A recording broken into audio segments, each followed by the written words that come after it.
السلام عليكم ورحمة الله وبركاته. بسم الله الحمد لله والصلاة والسلام على رسول الله. turashima imana nyagasani subhanahu wa ta'ala dusaba ko ndagaza amahoro n'imigisha ku ntumwa Muhammad sallallahu alaihi wasallam. Ngira mu isomo ryari ryabanje twinjira muri iri somo twabanje kureba ikintu kivuga ngo cyangwa se umutwe uvuga ngo kwirinda biruta kwivuza. Noneho tugiye kwinjira mu isomo nyirizina mbasaba ko murikurikira aho mutasobanukiwe mukabaza. Turatangira twibaza ikibazo kivuga ngo ruqiya ni iki none, sibyo? Twumva iryo jambo rikoreshwa ariko ruqiya ni iki? Twihuse tudatinze kugira dukoresha igihe insha Allah. Ruqiya ni ukuvura indwara ukoresheje imirongo ya Qur'ani cyangwa se ubusabe twagaragarijwe n'intumwa y'Imana sallallahu alaihi wasallam mu kuba twavura ibintu bine by'ingenzi twabonye mu dutangire. Harimo ikijisho, harimo ishyari, harimo amarozi, harimo amajini n'izindi ndwara umuntu ashobora zihengeraho n'izindi ndwara ushobora kuba urwaye mu mubiri mu buryo runaka.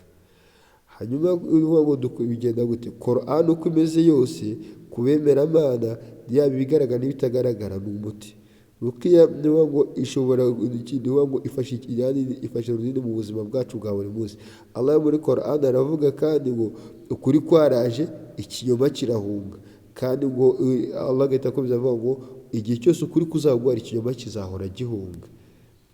Allah agahita atubwira muri surati Isra, Allah akatubwira ngo kandi twohereje iyi Qur'ani, twamanuye iyi Qur'ani, twabayishuriye iyi Qur'ani ari umuti n'impuhwe kubemera Imana. So bisobanuye ngo niba uri umwemera Imana ugomba kuyikoresha ukayibyaza umusaruro kubera ko harimo umuti ku bibazo byacu, harimo n'impuhwe ziturutse ku muremyi wacu. Binasobanuye neza kandi ko nyine mu bijyanye n'ubuvuzi ruqiya mu bijyanye n'ubuvuzi ruqiya nyine nicyo kintu cya mbere cyangwa se ni buryo buhambaye ku mwemera Imana biyubaka imani ye ndetse yewe ashikamye kuri tawhidi ye mu kwemera Allah atamushidikanyaho, nibwo buvuzi bwa mbere agira buruta ibindi. Ngo bisobanuye iki? Bisobanuye ko nyine kugira ngo ukore ruqiya ubanza kwiyubakamo iki? Uburyo ushikama ku muremyi wawe, uburyo umwemeramo, uburyo umugandukiramo, uburyo wubatse imani yawe. Icyo ni kimwe mu by'ibanze. Kubera iki? Kubera ko gushaka nyine ubuvuzi bivuye mu magambo matagatifu yari muri Qur'ani bigaragaza iki? Bigaragaza uburyo umugaragu yiringiyemo Allah. Intumwa y'Imana sallallahu alaihi wasallam yavuze ngo mukoreshe ubu, yani turi kwinjira mu isomo wenda nyine inshallah muraza kugira igihe muzayimo tubaza mutwandike muri comment cyangwa se no kuri nimero ya telefone tubashyira aho ngaho mukatubaza inshallah. Intumwa y'Imana sallallahu alaihi wasallam muri hadithi iboneka mu gitabo cya Sunan Ibn Majah, Intumwa y'Imana sallallahu alaihi wasallam yavuze ngo mukoreshe ubuvuzi. Yavuze ubuvuzi butandukanye n'umuti kuba kwari nk'umuti mu gihe runaka ntukire, ariko ari ubuvuzi buraza bugakura indwara igakira. Intumwa y'Imana sallallahu alaihi wasallam yavuze ngo mukoreshe ubuvuzi bw'ibintu bibiri. Intumwa y'Imana sallallahu alaihi wasallam itubwira ngo ubuki na Qur'an. Ngo wenda tuzabyinjiramo inshallah neza. Ubuki ni iki? Na Qur'an. Hanyuma Intumwa y'Imana sallallahu alaihi wasallam muri hadithi Aisha radhiyallahu anha, muri hadithi Aisha radhiyallahu anha ni hadithi iboneka mu gitabo cya Muslim. Intumwa y'Imana sallallahu alaihi wasallam Aisha aratubwira ngo igihe Intumwa y'Imana sallallahu alaihi wasallam yabaga irwaye, Jibril alayhi salam yarazaga akamukorera ruqiya. Bisobanura umugenzo muri iyi dini kuba twakorerwa ruqiya cyangwa se tukaba twayikorera abandi.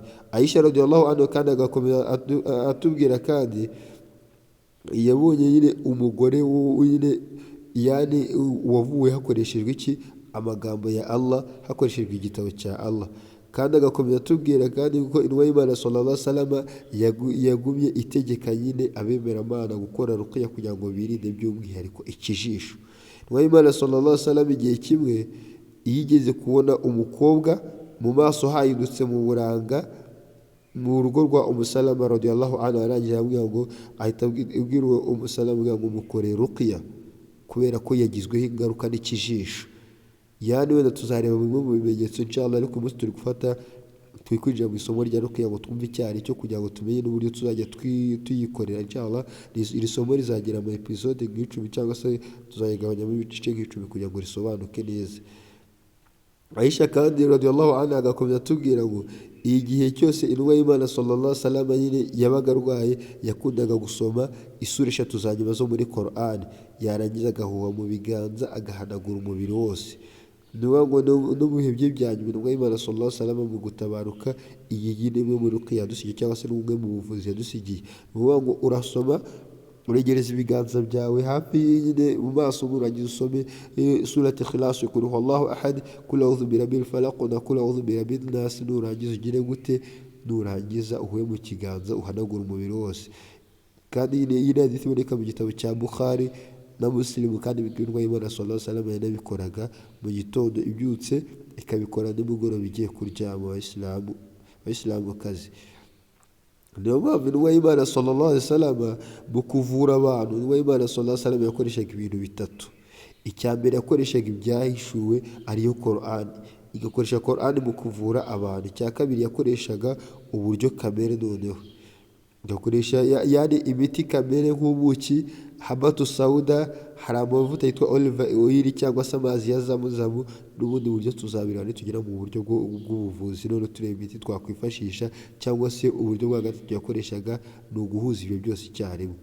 Sheikhul Islam Ibn al-Qayyim Allah mugirire impuhwe yaranditse mu gitabo cye aravuga ngo Qur'ani nibwo buvuzi bwuzuye ku ndwara, yaba iziri ku mubiri zigaragara no kuzitagaragara, kubera ko yaba indwara za hano ku isi no ku munsi w'imperuka Qur'ani kuri wa wundi wese wayobotse iyo ayikoresheje ari mu buryo bwo kwivura Qur'ani iramuvura. Iyo umuntu urwaye akoresheje Qur'ani mu buryo bukwiye, kandi Sheikh akomeza atubwira ngo iba ari umuti nyine, kandi bikamusaba kugira gute, kwibombarika, bikamusaba gutinya Allah ndetse no kumenya nyine kudashidikanya kuri Allah. Iyo yujuje izo kondisiyo zose Allah amuha gukira, ntabwo indwara nta hantu yacikira. Niyo mpamvu kubera ko indwara uko yameze kose amagambo ya Allah ari hejuru, nyine nta ndwara yacika amagambo ya Allah nyagasani w'ibirere n'isi. Niyo mpamvu Allah mu kuduhishurira iyi Qur'ani, iyo tuvuga ngo yayishurira ku imisozi twari kubona tukabona ishwanyaguritse kubera gutinya Allah. Ubwo rero ntabwo indwara ari cyo kintu kiremereye, ahubwo twebwe ikibazo ni uburyo dutinya Imana, kubera ko nta ndwara yaba igaragara yaba itagaragara uretse ko Qur'ani yivura, kandi ikatwereka n'uburyo bwo kugira gute yavurwamo. Niyo mpamvu iyo tugiye kwirinda buri gihe tugomba kwirindisha amagambo ya Allah. Ashaka kandi agakomeza atubwira ko nta ndwara n'imwe Qur'ani itavura, nta ndwara n'imwe Allah atakuvura. Bityo icyo bidusaba ni ikihe? Qur'ani iraduhagije, biradusaba kuyiringiramo, biradusaba kuyishyira mu buzima bwacu. Niyo mpamvu twatangiranye umutwe wagiraga uti kwirinda biruta kwivuza abavandimwe, kubera ko ibiri kutubaho uyu munsi ibyinshi biterwa n'ingaruka z'ibikorwa byacu turi kubamo, rimwe na rimwe bikatugeraho tutanazi ngo ni iki twahita dukora. Niyo mpamvu iyo turi kwiga gutya turongera tukareba ngo rukiya mbere yo kutekereza kuyikora, ibyiza ni uko wakwirinda ahangahinjiramo ibintu byo kudafata amafoto yacu ngo twirirwe tuyashyira ahantu hose, kuko ntabwo tuzi abantu bayabona imigambi baba badufitiye. Ugasanga umuntu urugero abyaye umwana, akimubyara ahise afata ifoto ayishyize ku mbuga nkoranyambaga, ejo hagira ibiba ku mwana we ukagira ngo byaturutse kure kandi ari wowe wamwitangiye. Ugasanga wakoze ubukwe umugore wamushyize hariya, ugasanga umugabo wamushyize hariya. Muhammad sallallahu alaihi wasallam yatubwiye ngo ikijisho ni ukuri, ishyari ry'abantu ni ukuri. Rimwe na rimwe nitwe twiteza abantu tugafata ibyo Imana yaduhaye tukabishyira hariya, tukishyira ku karubanda, abantu bakaba batugira ishyari. Bityo bavandimwe, dusaba Allah ko adushyira kuri kuba muri abandi bayobotse no gukora buri gikorwa cyose kubera we, aturinda kuba mu bigaragaza cyangwa abakorera ijisho. Nsaba Allah ko yaturinda buri ndwara yose, yaba izigaragara n'izitagaragara, aturinda inabi y'ababi, abatadutwifuriza ibyiza. Turasaba Allah ko yabadushyirira kure, dusaba Allah ko yaduha ko mu buzima bwacu haba babandi akunda batwifuriza ibyiza, twibukiranye ibyiza. Nanabibutsa ko agaciro k'ubumenyi ni uko tubusangiza abandi, bityo inshallah ubumenyi tubugeze ku bandi kugira ngo bugere kuri benshi. Hanyuma n'andi masomo tuzayabagezaho inshallah, ku buryo iri somo twarikoreye playlist ku buryo waribonaho ryose, hanyuma ku buryo mu kurangira kwaryo uzaba ushobora kuba wakwikorera rukiya cyangwa se ukaba wayikorera umuntu ku bushake n'ubushobozi bwa Allah saba Allah kandi ko naba hari aho navuze ijambo ridakwiye ko yambabarira ko twe turi abantu ntabwo dutunganye, Allah niwe utunganye. Nsaba Allah ko agirira impuhwe namwe abagirira impuhwe. Nsaba Allah ndetse ko akomeza kuturwanirira, abiri kuturwanya, abaturwanya ni benshi ariko uturwanirira ari Allah kandi araduhagije, ni nawe murinzi mwiza. Turasaba ko aturwanirira aho turi kurengerwa n'aho turi kubangamirwa, turasaba Allah ko atumanurira intsinzi, ndetse n'abari kuduhuguza turasaba Allah ko abatuhanira, kubera ko twebwe ntabwo twabihanira ariko we arahana kandi iyo ibihano bye biza bihambaye. Turasaba Allah ko abari kuturwanya no kutubangamira ko ari wowe waturwanira. Allahumma salli wa sallim wa barik ala Muhammad.